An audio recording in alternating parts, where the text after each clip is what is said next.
Boa noite, pessoal. Eu sou a professora Luciane, de língua portuguesa. Na aula de hoje eu vou trabalhar com vocês os tipos de discurso: discurso direto e discurso indireto. Conceito de discurso. Discurso é toda situação que envolve a comunicação dentro de um determinado contexto e diz respeito a quem fala, para quem se fala ou sobre o que se fala. Então, o que é discurso?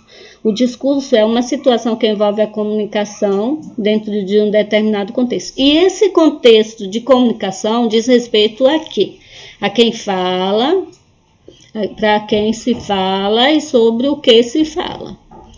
Vejamos cada um dos tipos de fala das personagens, que são discurso direto e indireto.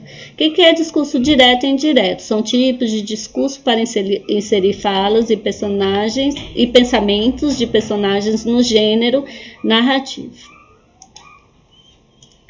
Conceito de discurso direto. A fala da personagem é quando a fala da personagem é reproduzida integralmente, ou seja, a fala da pessoa, da personagem, ela é reproduzida de forma literal, do jeito que a pessoa fala. O que Crepúsculo fez hoje? Disse Liseu. É o exemplo de discurso direto. Nessa estrutura em geral, as falas são acompanhadas por um verbo de elocução. O que é verbo de elocução, né? Verbos de elocução são verbos que dizem respeito ou está relacionado ao verbo dizer. Exemplos: dizer, falar, responder, perguntar, etc. Seguido de 2 pontos. E também, às vezes, do travessão, né? E Carla indignada gritou, 2 pontos. Onde estão todos? Então, aqui nós temos o verbo de elocução, antes dos 2 pontos. E em seguida tem a fala literal da personagem, da pessoa, né? O discurso direto. Antes da fala, essa fala é introduzida por um travessão. O discurso direto pode ser transcrito após 2 pontos, sem verbo de elocução, utilizado para introduzir discurso, que é o verbo de elocução. E para o promotor, o processo não vem correndo como deveria, 2 pontos. Aí, nesse caso, nós não temos aqui o verbo de elocução, só os 2 pontos, para introduzir a fala da pessoa, da personagem, acompanhado de aspas. Às vezes, sinto morosidade por parte do juiz. Então, aqui não tem um travessão, mas tem as aspas, né? Quando tem as aspas, nós chamamos de citação. Após 2 pontos, com verbo de elocução. Então, aqui nesse discurso direto, nós temos: e o promotor disse, olha o verbo de elocução, né? Às vezes sinto morosidade por parte do juiz. É a citação, é a fala da pessoa, literal da pessoa, né? Então, aqui é uma citação. Após 2 pontos com travessão. Então, há discurso direto que tem os 2 pontos e o travessão. Nós vimos que também tem discurso que tem 2 pontos e as aspas. E Carla, indignada, gritou, 2 pontos. Onde estão todos? Aqui nós temos o travessão introduzindo a fala da pessoa, da personagem. Tem também discurso direto com ponto e verbo de elocução após a citação. E, para o promotor, o processo não vem correndo como deveria. Às vezes sinto morosidade por parte do juiz, declarou. Então, aqui nós temos após um ponto, não é mais os 2 pontos, aqui é outro exemplo, né?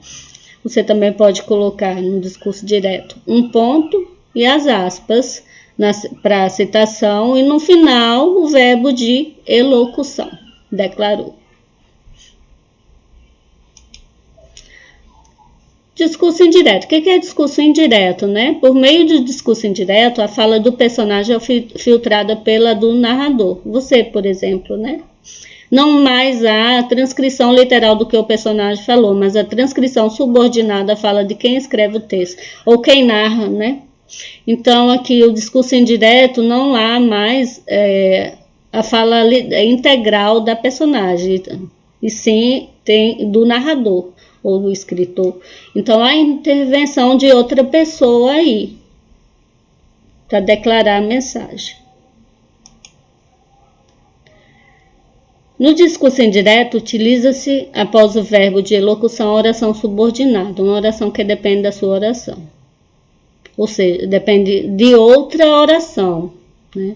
Então, utiliza-se após o verbo de elocução uma oração subordinada, que é aquela oração que, ela para ter sentido, ela depende de outra oração. Geralmente, a segunda depende da primeira para ter sentido, porque se elas se separarem, nenhuma vai ter sentido, elas se completam no texto. Então, uma depende da outra para ter sentido. Geralmente pelas conjunções, né? Então, essas conjunções aqui, elas são conjunções da oração subordinada, que é o que e se, que podem estar elípticas, ou seja, escondidas, implícitas. Então, aqui no discurso indireto, utiliza-se após o verbo de elocução, que é aquele verbo relacionado ao verbo dizer, a oração subordinada.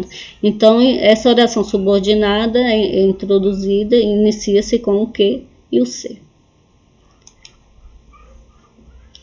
Fala do personagem, que é uma fala do personagem, então é um discurso direto. Eu não quero mais trabalhar.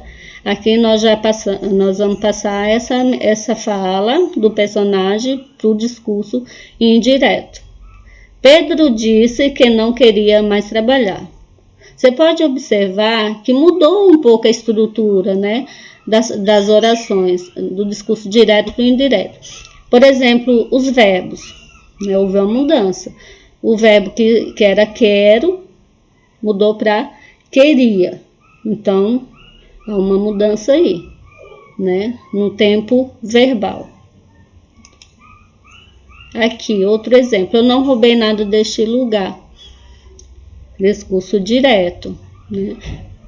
No discurso indireto, essa frase ficará assim. O acusado declarou à imprensa que não tinha roubado nada daquele lugar. Roubei, que é o verbo dessa oração, ele muda para, no discurso indireto, tinha roubado. Deste lugar, muda para daquele lugar. Então, esses pronomes aqui, porque são pronomes demonstrativos, deste e daquele, há uma mudança também do discurso direto para o indireto. Você notou que na transcrição indireta do discurso há modificações, como foi mencionado anteriormente. Em algumas estruturas gramaticais, como no tempo verbal, quero, no discurso direto. No indireto mudou para queria. Roubei, no discurso direto. Para o indireto ele mudou para tinha roubado. E os pronomes, né, demonstrativos, que é deste, mudou para, no discurso indireto, daquele. Tabela de transposição do discurso direto para o indireto.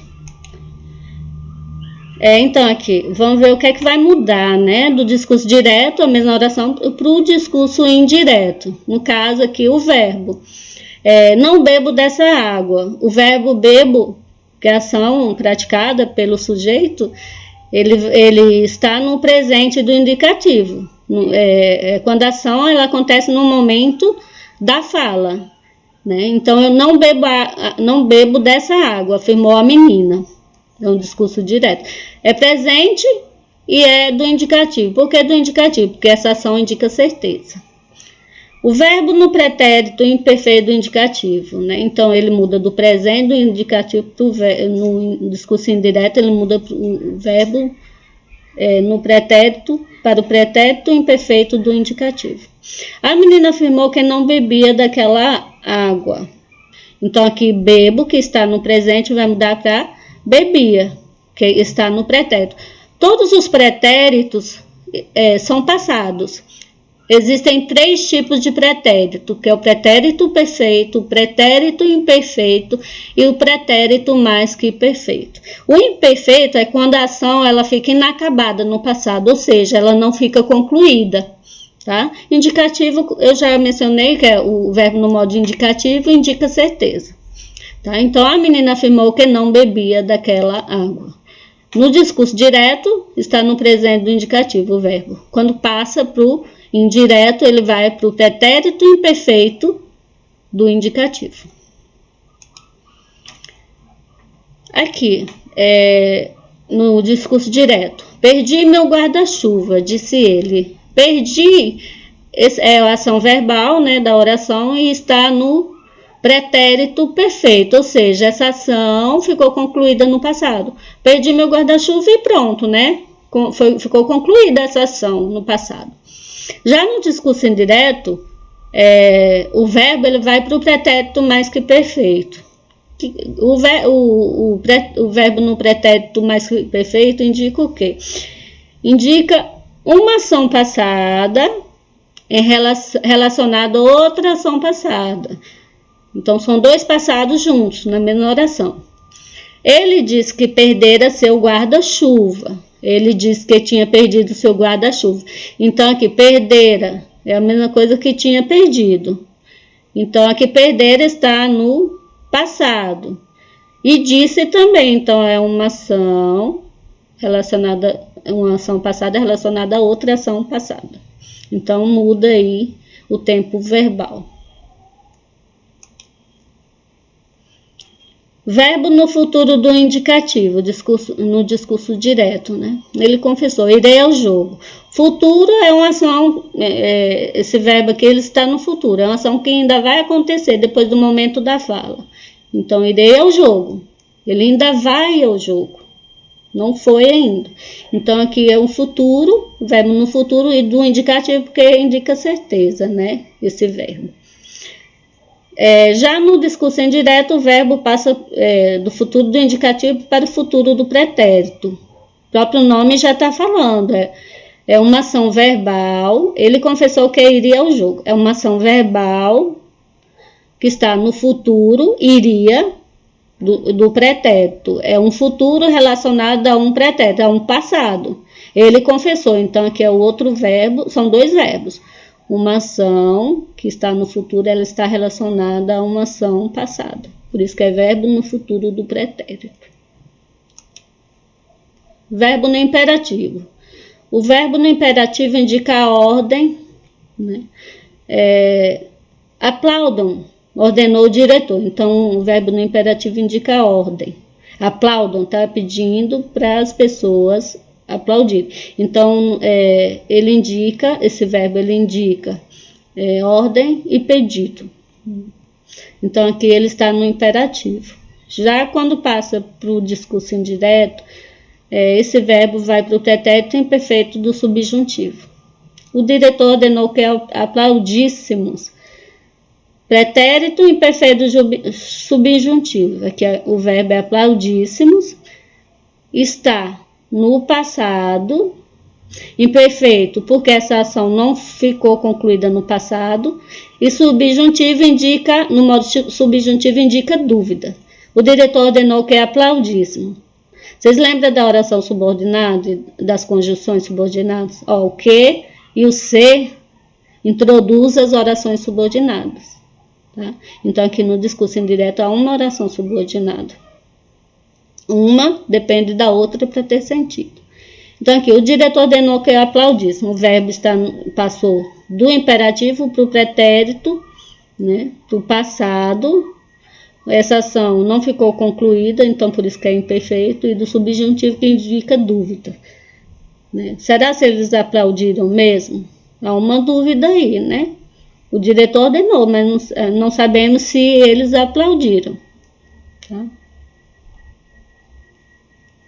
E é isso aí, pessoal. Espero que vocês tenham entendido o conteúdo, né? E até a próxima.